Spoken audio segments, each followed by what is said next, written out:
And the angel of the Lord appeared to him in a flame of fire out of the midst of a bush. He looked, and behold, the bush was burning, yet it was not consumed. And Moses said, I will turn aside to see this great sight, why the bush is not burned. When the Lord saw that he turned aside to see, God called to him out of the bush, Moses, Moses. And he said, Here I am. Then he said, Do not come near.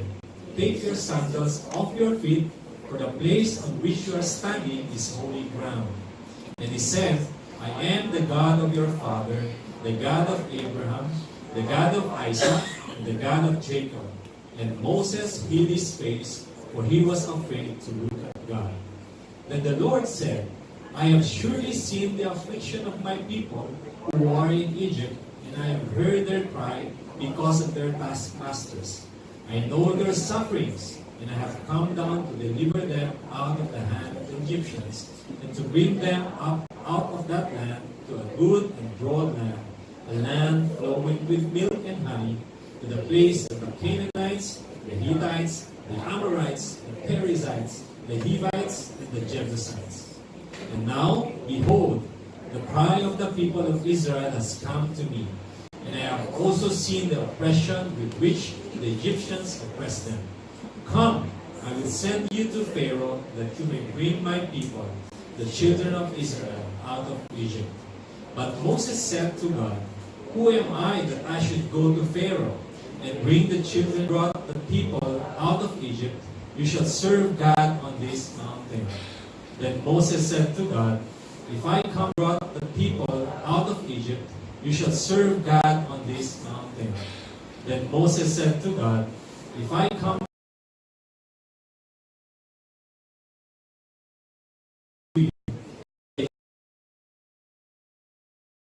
say to them, God said, and he said, Say this to the people of Israel, I am has sent me to you. God also said to Moses, Say this to the people of Israel, The Lord, the God of your fathers, the God of Abraham, the God of Isaac, and the God of Jacob has sent me to you. This is my name forever, and thus I am to be remembered throughout all generations. May God bless us with the reading of His word. All this morning.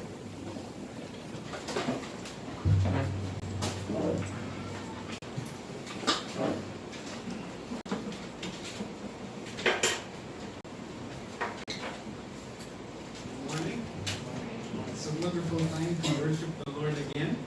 And praise the Lord for this opportunity that we can learn the word of the Lord and learn from Him, specifically concerning who He is.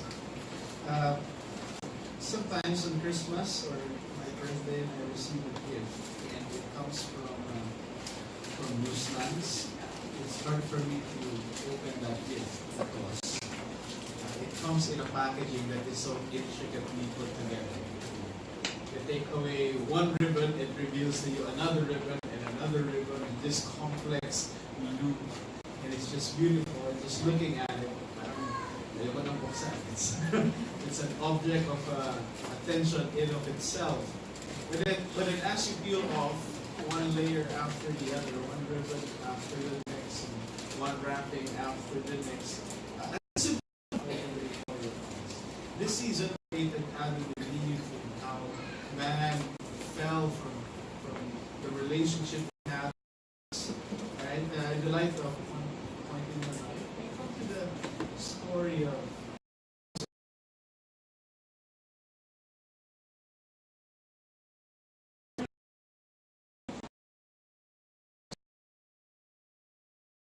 people waited patiently for it. Just again, remind you that this Christmas tree is all open. So I've seen some people bringing their ornaments. Thank you for those who have responded to my call to bring ornaments. So I saw a bunch of ornaments a while ago, and we're going to put it here next week. So if you have ornaments, please bring them to church. And we would love to see this tree filled with ornaments, and from you and from our church family, signifying what the Lord is doing in our life. It doesn't have to be expensive. You can make it, right? Or you can reuse or repurpose. something in your house, just take it to church. It would be nice to have this filled with ornaments. Today we come to the story of Moses in the burning bush. And we are going to talk about a very significant question.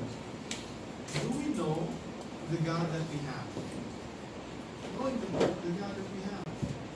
You know, when the Israelites, the Hebrew people in ancient times, whenever they would wake up to the sound of an elder or a leader in their community speaking loudly with the shofar, with the horn, and speaking loudly to their community, "Hear, O Israel, the Lord our God, the Lord is one."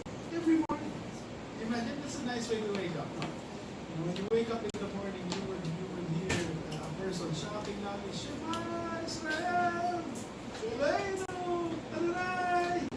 And you would hear this over and over and over again. "Hear, O Israel, the Lord our God, the Lord is one." I don't know if you realize that we only have one God.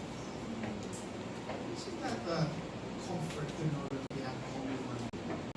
Unlike the religions of that time, the ancient Greeks or the ancient Romans, they have a pantheon of God. They have Zeus, they have Mercury, they have Athena, they have all of these people. Sometimes it's hard to keep track. They have to keep track to which God would you come close to know and to really send your prayers up to. Same thing is true with the Romans, Jupiter, and all of these pantheon of God, even now with the Hindus. They have all these gods, but we only have one God. Hear, O Israel, the Lord our God, the Lord is one. If I'm going to say it in Filipino, isa na lang ang Diyos natin, kilala pa ng Diyos. We only have one God, but do we know this one God that we have? Do we know? And the beauty about God is the one who takes initiative to help us know Him. So in this passage today, the one that we just read together, we find four characteristics of God. Four things that God disclosed to Moses pertaining to who He is. Number one, Moses found out in that burning bush that the God, the only God that there is a God that draws close, or a God that draws near. So yung Diyos na lumalapit. Moses found out that God is the God, not only the one who's taking initiative to come close, but He is the God who reveals Himself or makes Himself known. God is also the God who answers prayers. Well, sometimes when you think about prayer, you're thinking about supplication, really your requests, right? But prayer in terms of conversation, talking to God. God is a God who's willing to converse with His people. And number four, God is the God who's worthy of worship. After all of this following of God, one layer after another, getting a picture, a better picture of who God is, we get more reasons to worship Him. He's worthy of worship. So the acronym is DRAW. No? God is the one who draws close. He reveals Himself. He answers prayer. And is worthy of worship. That is the God that we have. That's the only God that we have. And you know what? Praise God. Because He is who He says He is. So before we get to the text, let's join our hearts. Thank you, Lord, because You are who You say that You are. So whatever You say about Yourself, it's true. You have always been like that. You are like that now, and You will forever be like that. Thank You because You never change. Thank You because You have no beginning. Thank You because You have no end. Thank You because Your promises are sure. Thank You for the heart that You have for Your people, oh Lord. Help us to really see You. Just as Moses encountered You in the burning bush, I pray, Father, that we would encounter You in the preaching of Your word. Lord, You are the one who causes people to speak, Lord. People like Moses who confessed that he was not eloquent, Lord, but you are the one who makes people's mouths, Lord. So I pray, Lord, that you would speak today. Not me, Lord, you speak. Lord, would you speak your word to your people this morning, that you would encourage our hearts and propel our minds to obey you, Lord. Holy Spirit, we submit to you our mind, our affections, and our wills, Lord. You are our pastor, our leader, and our guide. Would you show us the way to Jesus, Lord, that we might encounter and change. So we commit this time to you, Lord. We thank you, Lord, and we glorify you. In Jesus' name we pray. There's an echo in my voice. Maybe, Kuya, pwede turn down lang yung mic dito sa tabi. Hello? That's better. Thank you. It's tama yung symptoms. Alright, is that better? Yeah. Alright, I feel like I was speaking inside of a cave. The first one is God is a God who draws close. We have a song, right? Draw me close to you. And let me go.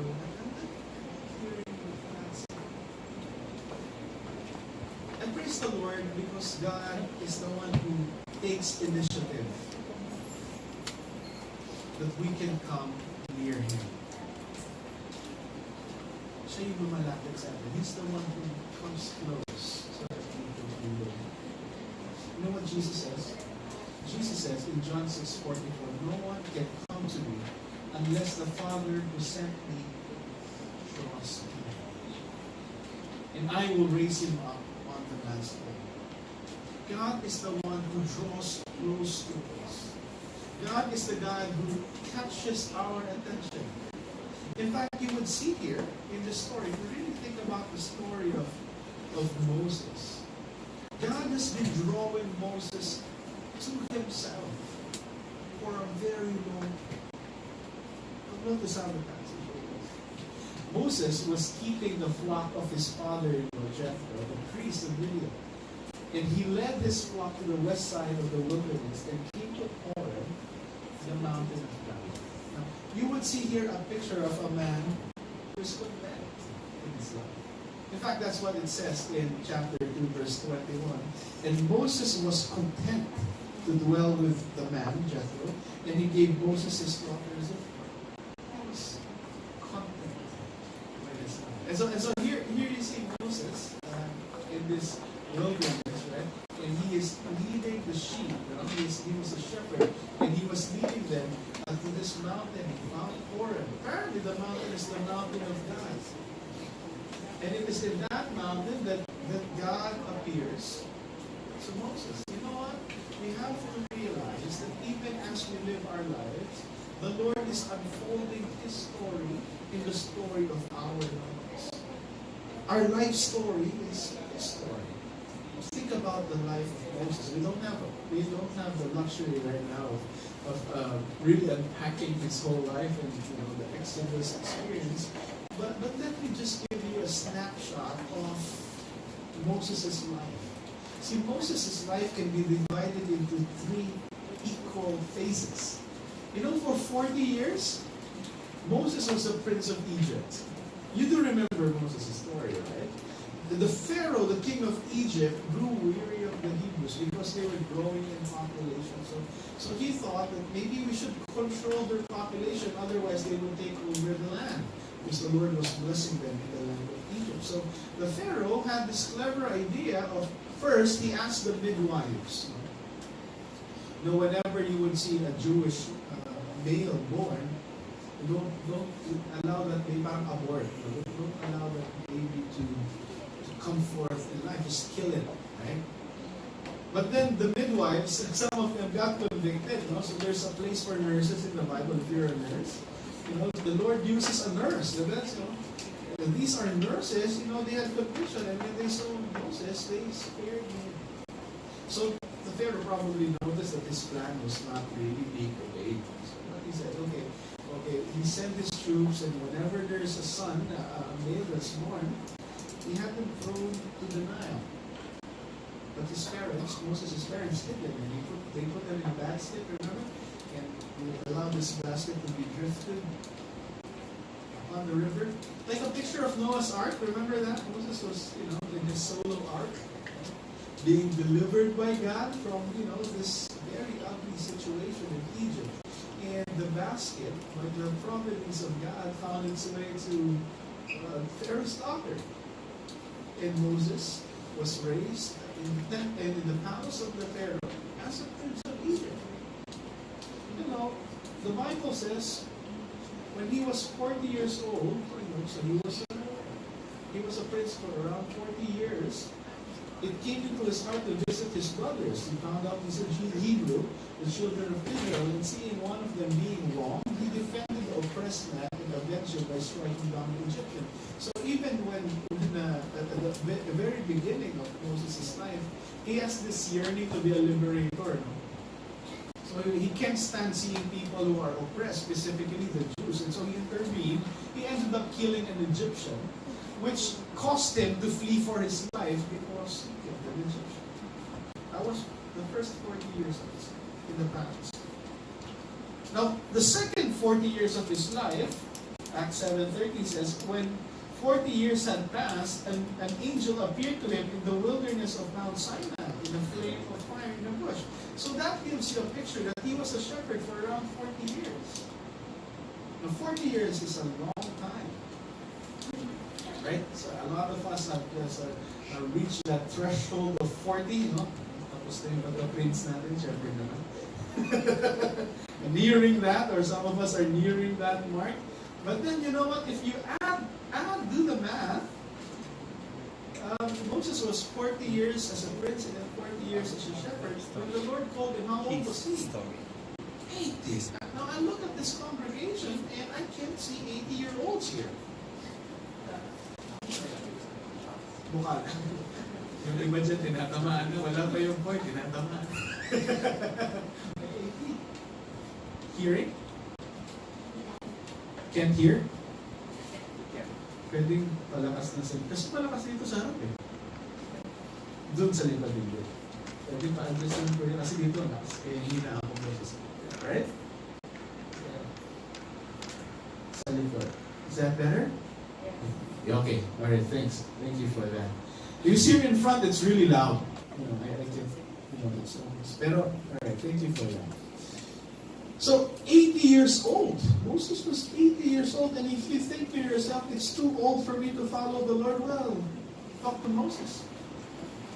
Talk to Abraham. He was 100 years old when Sarah conceived. You know what? The Lord called Moses when he was 80 years old, but apparently, his whole life was a preparation to what the Lord is about to use him for. So at the beginning, he has this yearning to be a liberator, right? He saw the plight of his people. The second part of his life, for 40 years, he was a shepherd.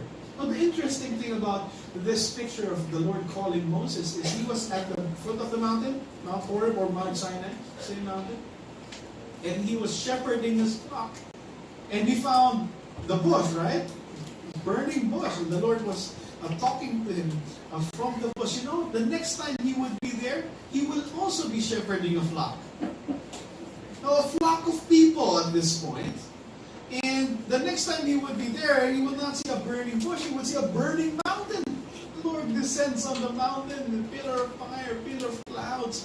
And the Lord speaks to his people and gives his people his 10 commandments. Isn't that amazing? And you think you're too old to work for the Lord gives Moses 40 more years to serve him as the leader of the Israelite nation. All of this, the Lord has intentionally put Moses in a situation where he would encounter God. So probably from Moses' perspective, he cannot understand what the Lord is doing in his life.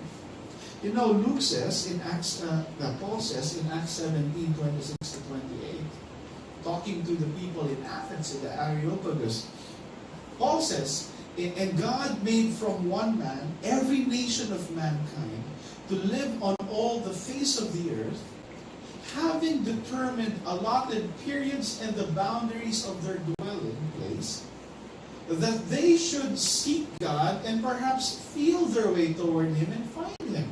Yet He is actually not far from each one of us, for in Him we live and move and have our being.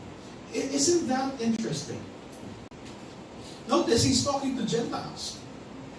That God would determine where you would live and how long you would live there, and His purpose for putting us in those situations is that by living under that circumstances in life, at that time in life, that we would have developed a yearning for God and seek Him, although in the very beginning He's never far from us. So the Lord puts us in conditions, allows us by His providence and by His sovereign will. A fancy way to say that is by His predestination. Right? And that's a big word, but just this picture of the Lord determining where you live so that you would seek Him, and when you seek Him, find Him. Although He's never been far in the first place, because as the orators of Greece said, and Paul was quoting them, in Him we live and move and have our being. Said that again. Apparently God has been speaking to Moses all along. And all of the things that the Lord had put in Moses' life has prepared him to that climax when God specifically would call him for His purpose and for His service. So in verse 2 it says, "And the angel of the Lord appeared to him in a flame of fire out of the midst of a bush." Now, that's the same angel that we encountered last week. Remember? When Abraham was about to offer his son Isaac on the altar, the angel of the Lord spoke to Abraham, and the angel of the Lord spoke as if he was God. Right? Remember that? And it's very interesting that the Lord would manifest Himself through an angel. An angel means a messenger of God. But this messenger of God is not speaking like any other angel. Remember, for example, the angel Gabriel, the story of him talking to Mary. He is telling Mary what God says, right? But this angel is not telling Moses what God says. He's speaking as God. So this angel of the Lord, who is not God, but is God, is not the Father, but is the Father. Get a picture of the Trinity here, a glimpse. He speaks to Moses in the bush, and look, and this is what happened. The angel of the Lord appeared to him in a flame of fire out of the midst of the bush. He looked, and behold, the bush was burning, yet it was not consumed. Now that's a very interesting sight to behold, isn't it? The bush was burning, but it was not consumed. Now think about anything that you've seen burning. What is burned is being charred, right? You eat them, it's withering, it's dying, right? So flames don't last long. As long as this thing is, not consumed, then it still goes on. But can you imagine a bush, right? Just imagine a bush. I would picture it with some leaves, greenery, and it's burning. You can see the flame, but it's still green. Moses had been a shepherd for around 40 years, and I bet he had seen a share of campfires and forest fires, right? And this is something very interesting. Even if we saw this now, we would be drawn to it. And so God manifests Himself to Moses in this way. In verse 3 it says, "And Moses said, I will turn aside to see this great sight, why the bush is not burned." Now when the Lord saw that he turned aside to see, God called to him out of the bush, "Moses, Moses." And he said, "Here I am." See, the Lord is taking initiative to draw us to Him, right? The Lord is causing Moses to see something that would catch his attention. And when Moses' attention was taken captive by God, the Lord spoke. And then it says here, God said, "Do not come near, take your sandals off your feet, for the place on which you are standing is holy." We Filipinos know this. When I was growing up, we were living in student housing in PBDS. The student housing would just be a whole hall of just doors, right? And whenever I would come home from school and I'd be looking for my friends and I can't find them, I would just go to a hall. And you know what I would do? I look at the door that has the most slippers, right? There are a lot of slippers there outside the door. I come knocking and I'm sure to find all of my friends inside of that house. Why? Because we take off our chinelas. We take off our shoes before we enter a house. That's our culture. Right? Because the floor is sacred. You know, it's clean. Right? That's the whole purpose. So you're bringing your uncleanliness to a space where it's clean. Now, interesting is Moses is outdoors. He's on a mountain. But when the Lord shows up, He says, you know what? This space is clean. This is sacred ground. This is holy ground. And so Moses, take off your sandals. See, God takes the initiative to draw close to us. God is the one who takes initiative to make part of Himself understandable to us. But we don't approach God in any just way we want to approach Him. Right? Because you know what? The posture of our hearts has to do a lot with the way we hear what God says. We respond to our God. See, that's why in the very practical way in our church, here's the practical way we do it. Whenever the presider would come, he would give the announcements, he would pray, and then right before I step up here, he would say, let us all rise in reverence to the reading of the word of God. See, that act of rising up puts your heart in a position to say, okay, what I'm about to hear is very important. Okay, what I'm about to speak in my mouth coming out from the Bible, this is holy. That simple act of standing up, if you're really mindful of what you're doing, positions your heart in a posture of reverence. Another way we do it is we kneel. Kneeling gives you a sense of submission towards God. So, whenever we approach God, it's very important to prepare ourselves. Am I prepared to worship the Lord, you know? Or am I coming here just woke up, right? Nothing. God says to Moses, take off your sandals. For the place you are standing on, this is holy ground. So God is the God who takes initiative towards us. If you think about it, what God is actually doing to Moses, he was so content about his life. You know what? God interrupted Moses' life. This is the course of your life, and now I'm going to inject myself into your story. I'm going to speak to you from this bush, and I will change the narrative of your life. I remember in college reading these words from St. Augustine in his Confessions. It's Old English, but there are newer translations now. So that's a very interesting read. You know, this is his diary, his journal about his walk with the Lord. And this part I really appreciated the most. Let me just read it to you. An excerpt from his prayer in his Confessions. St. Augustine said, late have I loved you, beauty so old and so new. Late have I loved you. And see, you were within, and I was in the external world, and sought you there. And in my unlovely state, I plunged into those lovely creative things which you made. You were with me, and I was not with you. The lovely things kept me far from you, though if they did not have their existence in you, they had no existence at all. You called and cried out and shattered my deafness. You were radiant and resplendent. You put to flight my blindness. You were fragrant, and I drew in my breath, and now I pant after you. I tasted you, and I feel but hunger and thirst for you. You touched me, and I am set on fire to attain the peace which is yours. I don't know if you have experienced something like that in your life. Maybe it's not as grandiose as Moses. Or you can't put it into words like Augustine. But you know what? At one point in my life, I was so content in living my life. In fact, I was coasting in my life.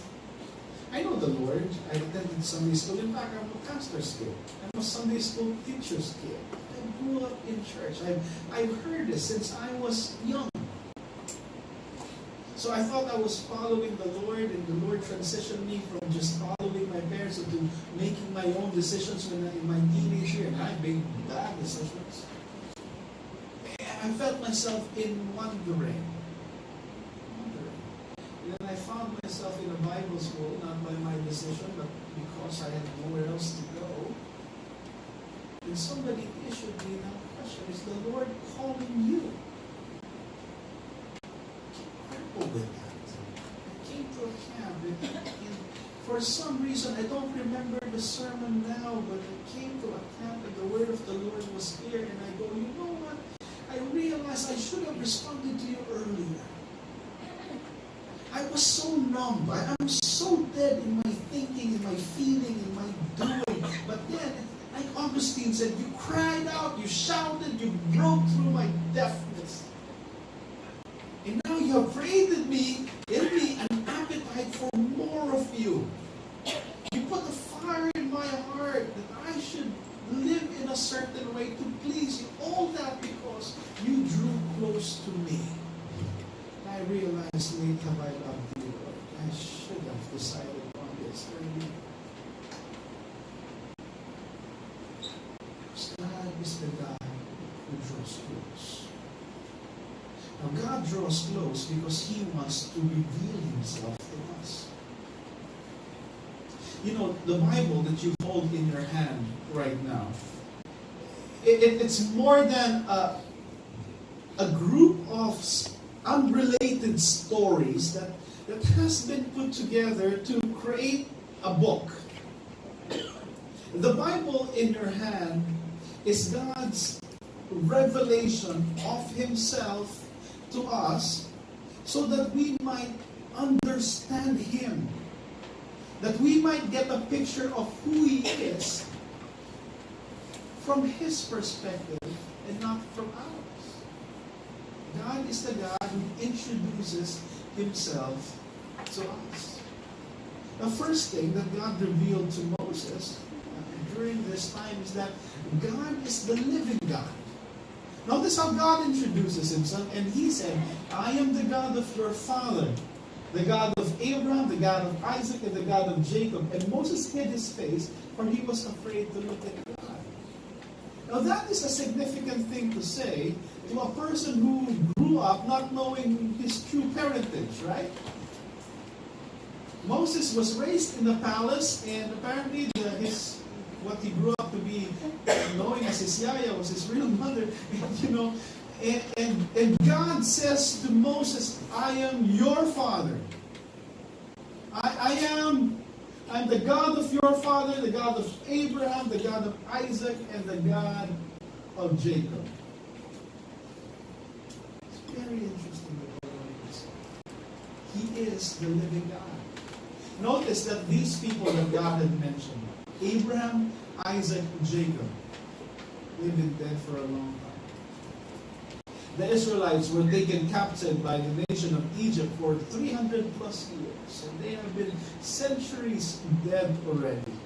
And God introduces Himself to this man that He's choosing to lead this nation. I am the God of Abraham, the God of Isaac, the God of Jacob. You know what, friends? The promises that God gives us would outlive us. Though we die, though our time on earth, it will pass, the promises of the Lord would continue. He is still the God of Abraham, the God of Isaac, and the God of Jacob. Jesus made it a point that the religious leaders heard this and that they understood the implication of Him being the God of Abraham, the God of Isaac, and the God of Jacob. So if you look at the Gospel, so notice I have a lot of cross-references here. So it's Luke 20, 37, and 4 to 40 that's flashed on the screen. And then you would find the same conversation in the book of Matthew, 22, 29 to 33, Mark 12, 24, and 27. It's pretty much the same story. Jesus says, but the dead are raised. Even Moses showed in the passage about the bush where he calls the Lord the God of Abraham, the God of Isaac, and the God of Jacob. Now he is not the God of the dead, but of the living, for all live to him. Then some of the scribes answered, Teacher, you have spoken well, for they no longer dare to ask him any question. Now, what the people that Jesus is talking to here are the Sadducees. Pastor BJ always says, the Sadducees are sad, you see. The reason why they're sad, you see, is because they don't believe in the resurrection. That is the difference. The main difference between the Pharisees and the Sadducees. Two religious camps. That's the main difference between them. The Pharisees believe in the resurrection, the Sadducees, they don't. And so they're asking a question to Jesus that in their mind, the goal was to trap Jesus. Here's the question that they asked Jesus.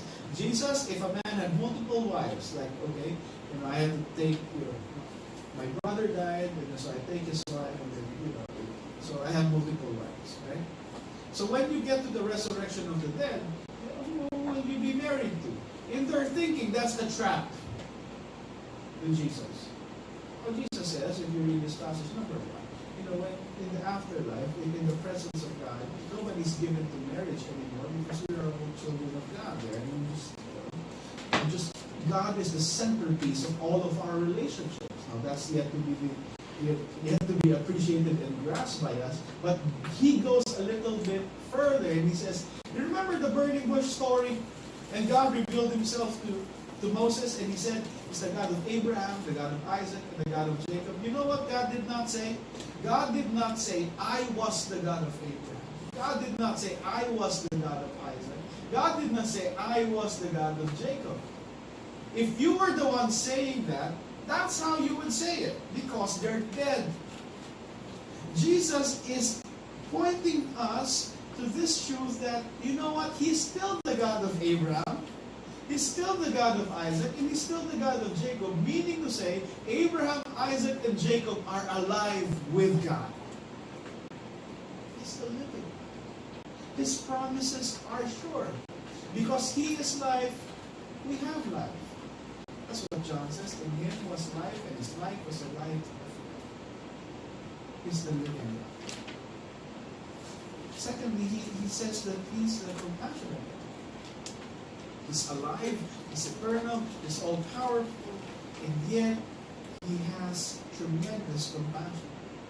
The beginning of this whole calling of Moses really begins at the end of chapter 2. At the beginning of chapter 3, this is what it says.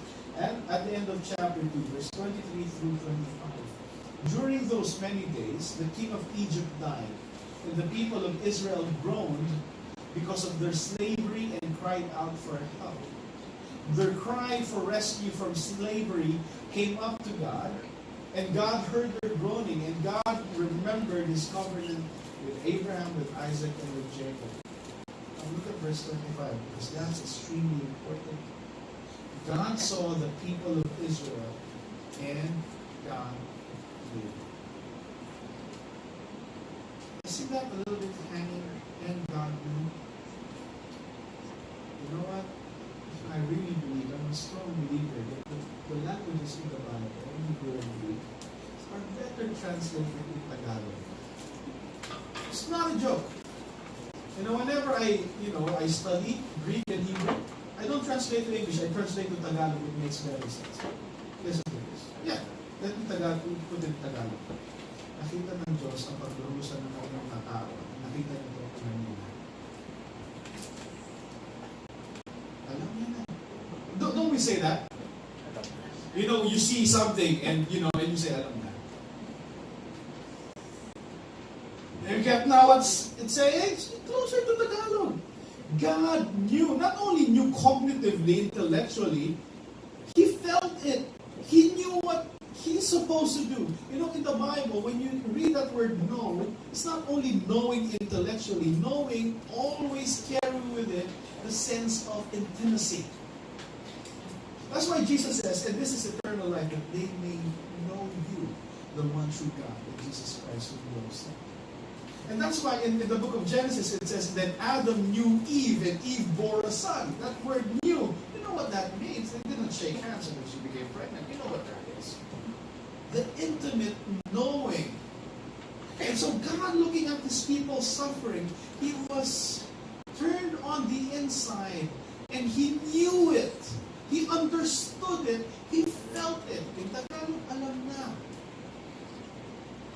He knew what He should do. He remembered His part. Now look at what God saw and what God knew.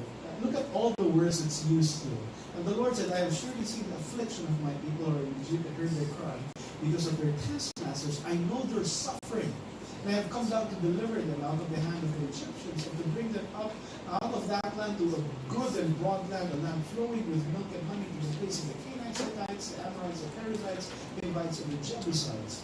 And now, behold, the cry of the people of Israel has come to me. I have also seen the oppression with which the Egyptians oppressed them. Come, I will send you to Pharaoh, that you might bring my people, the children, out of Israel, out of Egypt. Now, there are three words there that's used there that in our mind would just be one word. I can say pain. He used the word affliction, suffering, and oppression. Affliction. You know, they are afflicted with something. They have, you know, we say that to people who are in the hospital. They are afflicted with something. They're enduring something, right? But God also says suffering. The suffering is different from pain. The suffering gives you a sense of this is ongoing. This is a long time. I've been suffering this for a long time.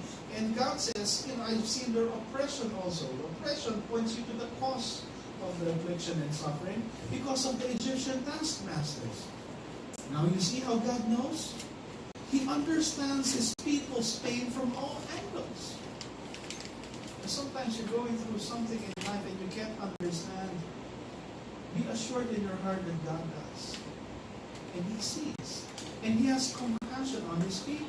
And the Greek word that's used when the gospel writer was saying, when Jesus saw the crowd and had compassion on them, because they were harassed and helpless like a sheep without a shepherd's plagnistomai. That's better understood in Tagalog too. Plagnistomai means umikot ang sikmura mo. It talks to the turning of the intestines. Now, this doesn't make sense, right? Well, the intestines turn, right? And you have hernia? No. Have you ever seen a person in a dire situation and you felt acidity in your stomach? It's like nervousness even. See, when you are anxious, you feel it right here. Palpitations, right? When you're in love, you're kidding. That's my life. Can you hear me? So in your heart, right, you can feel palpitations, but in your stomach, whenever you're affectionate or kilig or awa, you feel the warmth here. And the Bible says that when Jesus saw the crowds, He felt something in His stomach. Compassion. Because He is the compassionate God.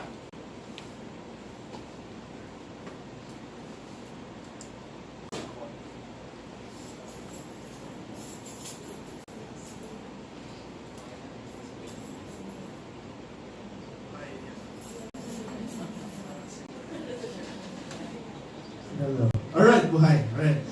You know, he felt compassion, and you know, whenever the Lord sees pain, He's very sympathetic. And He goes further than sympathetic. He's empathetic. He's empathetic to the cross.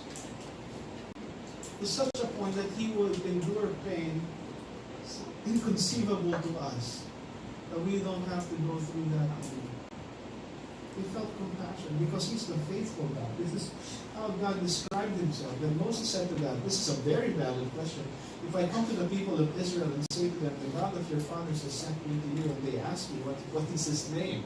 So now a valid question. Ano pangalan niya? With the Egyptian God, His name is Ra. Now, what is His name? What's His name? And what shall I say to them? God said to Moses, I am. So I am. And He said, say to the people of Israel, I am. sent me to you. Now we have more information about God than Moses had, than the Lord told him that. If you were Moses, if I was Moses, I would say, what kind of answer is that? It's not a name, that's a declaration, right? I am who I am. But notice what God is doing. You know what? If that ever comes up, the most important thing you should know about me is what I have done and who I am. Whatever I say I am, I will continue to be. I am what I am. That can also be translated, I will be what I will be. No, He is sure. He has no beginning. He has no end. He is just constant forever. I am who I am. That God that Abraham worshipped, I'm still that God. The God that Isaac submitted to in faith, I'm still that God. The God that Jacob wrestled with, I am still that God. The God that blessed each and every one of them, I'm still that God. The God that blessed Joseph in Egypt, I'm still that God. I am who I am. God did not say, I am who you think I am. God says, I am who I am. So it's very important whenever we get to know God, we get to know God in the way He reveals Himself to us, because He is the way that He is. And we'll tell them, I am accepted. Jesus latches onto this reality of God in the Gospel of John, that He keeps on saying and using that word, I am. It almost got Him killed, because He said, before Abraham was, I am. But Jesus constantly said that, I am the bread of life. I am the light of the world. I am the door of the sheep. I am the good shepherd. I am the resurrection of the life. I am the way, the truth, and the life. I am the true vine. Jesus constantly mentions that and uses that phrase, emphasizing the truth that He is this. He has been this. And He will forever be this. He is who He says He is. There's no question about it. God has no beginning, God has no end, He just is. Nobody can make God faithful because He is faithful. God is not just loving, He is love. God is. He just is. That's His very nature. He's the faithful God, faithful forever. But God is also a very personal God. See, God did not give the name right there. He gives it right here. God also said to Moses, say this to the people of Israel. Now, whenever you see that word in the Old Testament, all caps, L-O-R-D, that's the personal name of God. Yahweh. It's called the tetragram if you're theologically savvy, because the Hebrews, they don't have the vowels. They have the consonants. So YHWH. Essentially, how do you pronounce that? It's like a breath. But it's derivative. No, God says, I am who I am. But that's what Yahweh means. He took that declaration of Himself and made it a noun, Yahweh. Meaning to say He is. And that's His name, Yahweh. The Middle Ages came around and Latin people started translating the Bible. They wondered, maybe the Y is a J, right? Latins, kaya if you go to Mexico, it's J-A, right? Give me a word that starts with H, Jose. So we got Y and confusion there, and so that's where we get Jehovah. So, and God says, say this to the people of Israel, Yahweh. The God of your fathers, the God of Abraham, God of Isaac, the God of Jacob, has sent me to you. This is my name forever. This is my name forever, and best item to be remembered throughout all generations. God wants us to know His first name. Would it be amazing if we had the access to the president and just use his first name? Hello, Roddy, like that. If you have that privilege, a lot of people would contact you, right? Would you say this to the president? Would do that for me to the president? But you know what?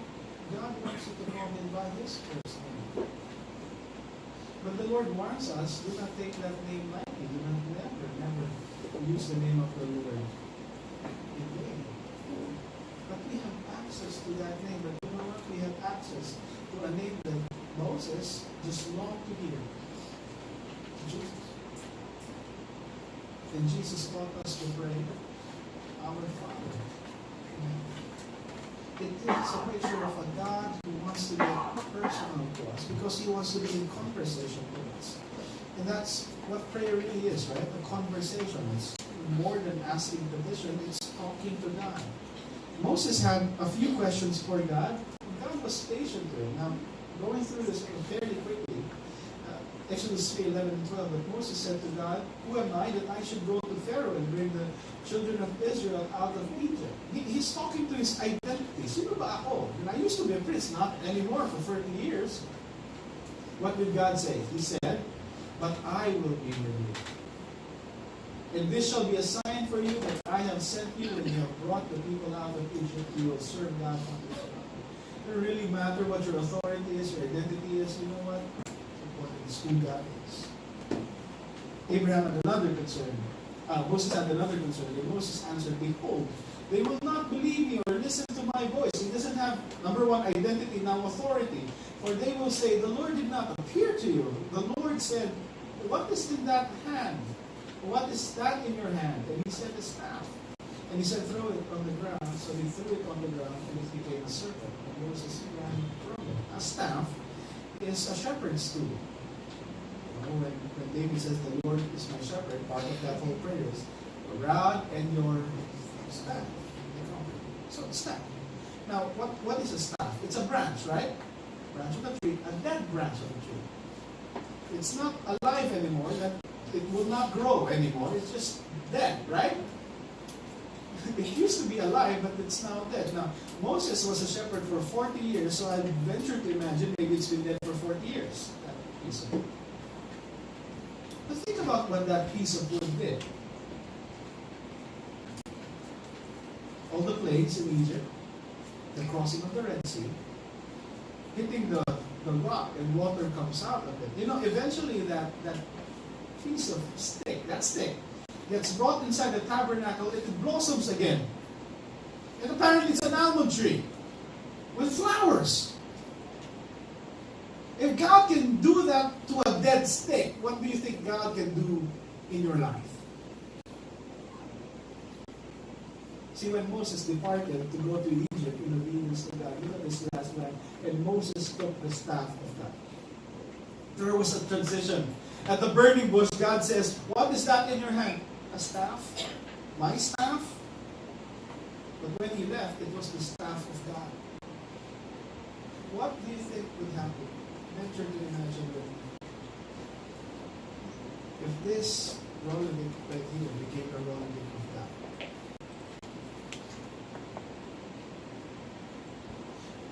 What if this ministry right here would be the ministry of God? So, because if it's just you, then it's just that. Then. But if it is of God, what if this parenting became the parenting of God? That staff, when it was Moses' staff, it was just a staff. But in the hands of God, it became something really powerful. Moses had another concern.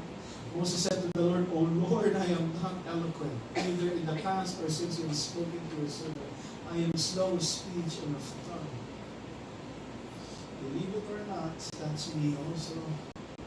I am a high-functioning introvert. I crash. People who have lived in our house know that about me. It's not sociable. I can't speak. Can you call somebody else, right? I'm not eloquent. I don't have the skill. Number one, identity. Second is authority. Now, skill. I don't have this skill. It's not my personality. Like, I'm happy talking to sheep, not people. Then the Lord said to him, Valid, who has made man's mouth? Who made your mouth? Right? Don't you know I can use your mouth because I made your mouth? God says, who has made man's mouth? Who makes him mute or deaf or seeing or blind? Is it not I, Yahweh? there's no encumbrance in your personality that would be an obstacle in God's purpose in your life. Only if you put it on God's will. If God is the one who makes us, certainly God is the one who uses. He had a concern about his identity, his authority, his skill. Finally, he said, "Oh Lord, please send somebody else." Now, the Lord is gracious and merciful, slow to anger, right? So when all this time, 3 times, the Lord was patient, no? Dealing with Moses' question. But when he said, "Oh Lord, please send somebody else," then the anger of the Lord was kindled against Moses. It's one thing to ask a question, it's another thing to disobey the Lord. Lord, here's the bottom line. I don't want to do it. Send somebody else. Isn't that the bottom line? All the 3 things are excuses. The bottom line is, Lord, send somebody else. I want to do it. The Lord, and he said, "Is there not Aaron, your brother, the Levite? I know that he can speak well." Not eloquent, bring Aaron. "Behold, he is coming out to meet you. I've always also called him. And when he sees you, he will be glad in his heart. You shall speak to him and put the words in his mouth, and I will be with your mouth and with his mouth, and I will teach you both what to do. He shall speak for you to the people, and he shall be your mouth, and you shall be as God to him." So the idea is, God speaks to Moses, Moses speaks to Aaron, Aaron speaks to the people, and God says, "Ano pa reklamo mo?" But God is a God who answers prayer. God is willing to wrestle with our questions. Finally, God is worthy of worship. God is worthy of worship. Now notice how God talks to Moses. Moses said to God, "Who am I that I should go to Pharaoh and bring the children of Israel out of Egypt?" God said, "But I will be with you." Let those words sink in. Do you think those words have any connection with our Lord Jesus Christ? Remember Jesus Christ, one of his names is, his name? Emmanuel. What does that mean? You forget, Emmanuel.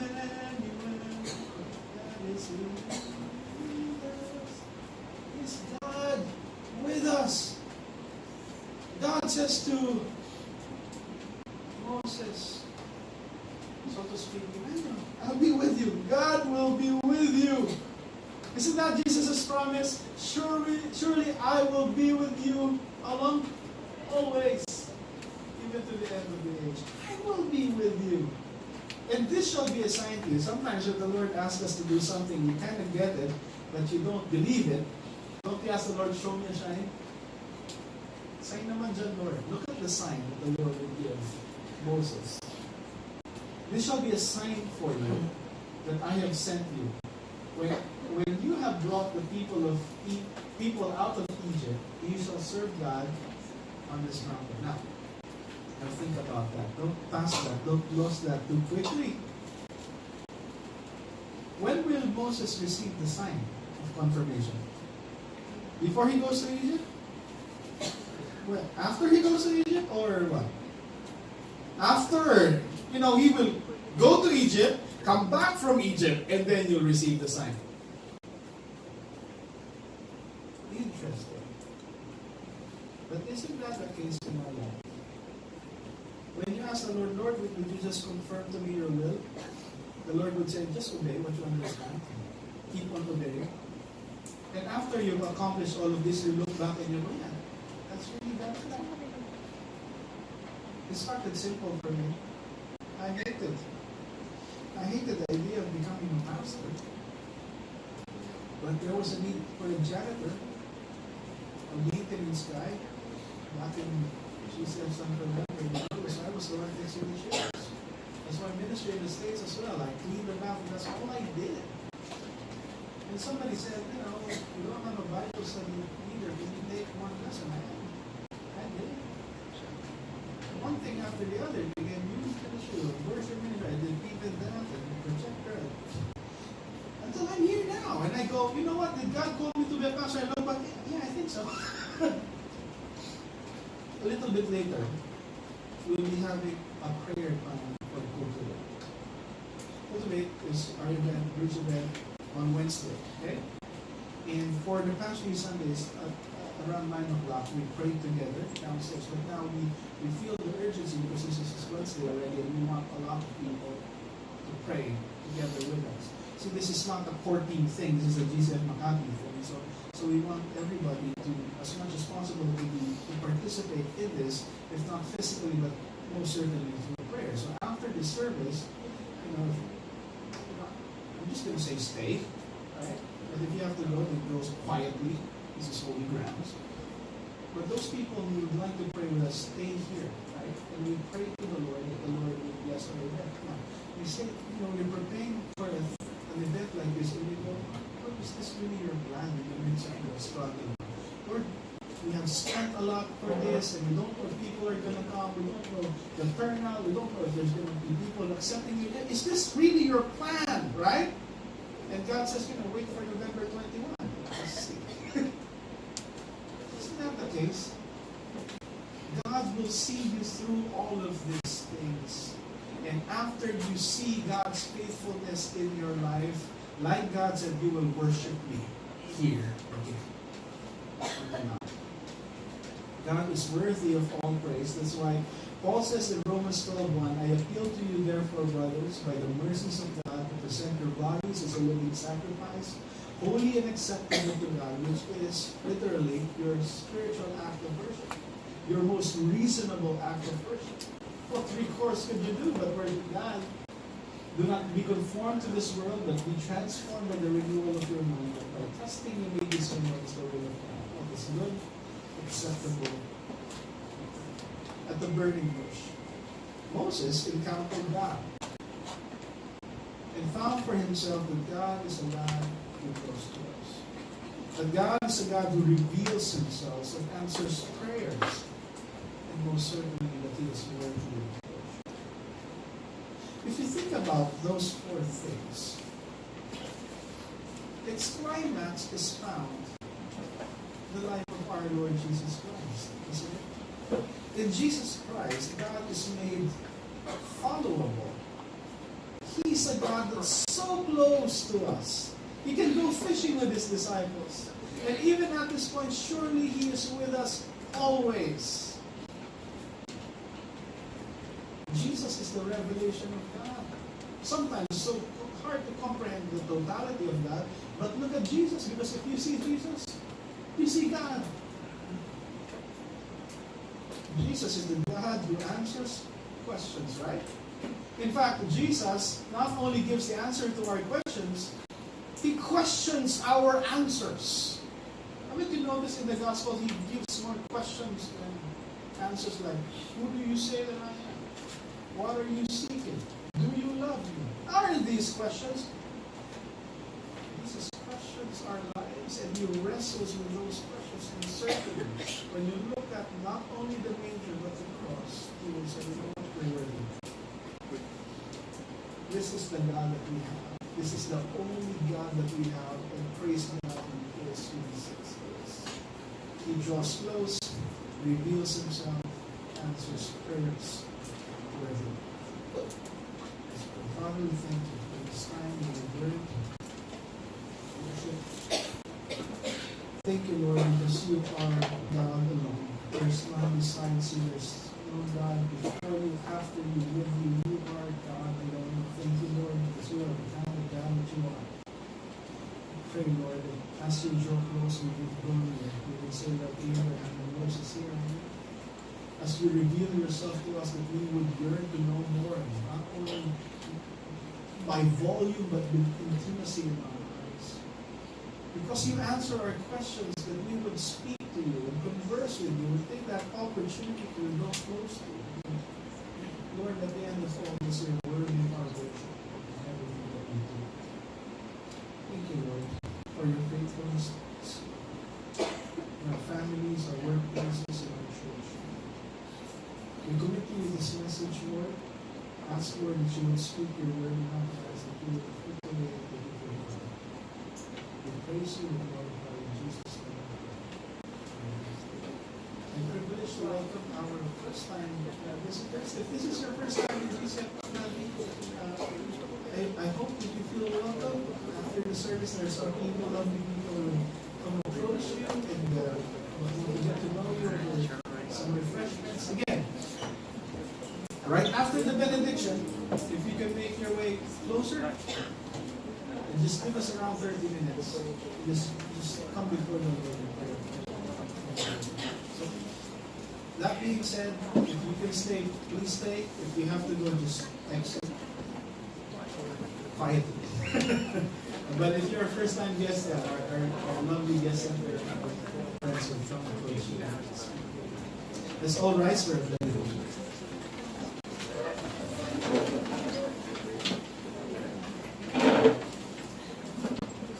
You alone, O Lord, deserve all the glory and honor. For you are who we say that you are. Thank you, Lord, because of your goodness and your kindness to us. Thank you, Lord, because you call us, Lord, even though we are unworthy. And you equip us and you strengthen us to fulfill your purpose in our lives. Lord, we glorify you and we honor you. And now, to the God of glory, the God who calls, the God who draws near, who reveals himself, answers our questions and prayers.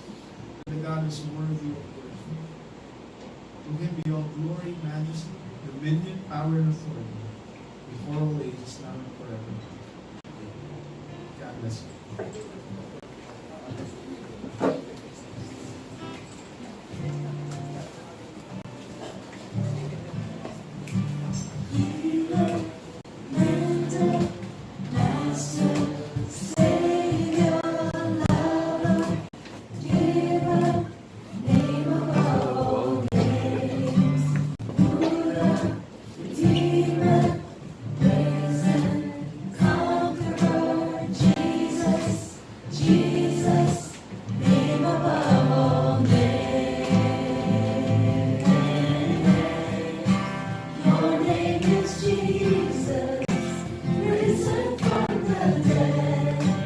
You are